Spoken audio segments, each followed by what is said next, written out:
the new rule where as of next Tuesday, so a week from tomorrow, you're allowed to start talking to candidates for a head coaching position, despite the season still going on, if they're under contract with other teams. Normally, you'd have to wait till a window opens up during the playoffs, and that created a lot of problems for people who deserved interviews to not get them.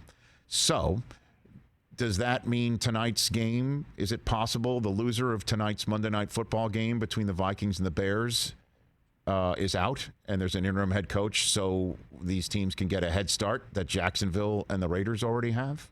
Is that possible?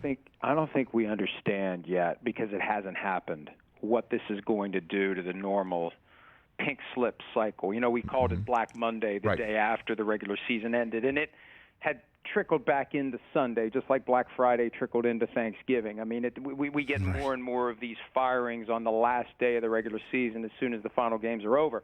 Now, with the clear incentive to wipe the decks and remove your coach or let him know that he's going to be gone at the end of the season, that's the other way that allows you to do this.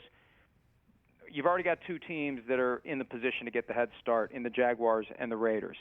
So what do you want to do? Do you want to start talking to these people? Do you want to get to know them? And if you're encouraged by the league's enhancements of the Rooney Rule, which are overdue and still not sufficient, to do a broad search, and you have this head start, I'm starting to wonder if the bulk of the firings aren't going to happen by next weekend. Now, what helps some of these guys is they're still alive. Like if the Vikings do win tonight, Mike Zimmer may be out eventually anyway, but if they win tonight, they're still alive for another week or two. Oh yeah, if they win, even if they lose, they're still alive. That's the problem. There's 28 teams still alive.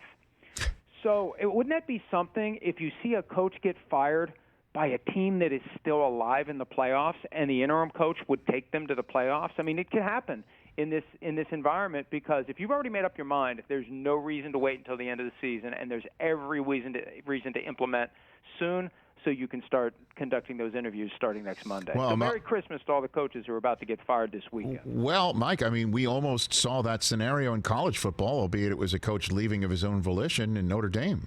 You know, we almost had an interim head coach in a college football playoff semifinal game.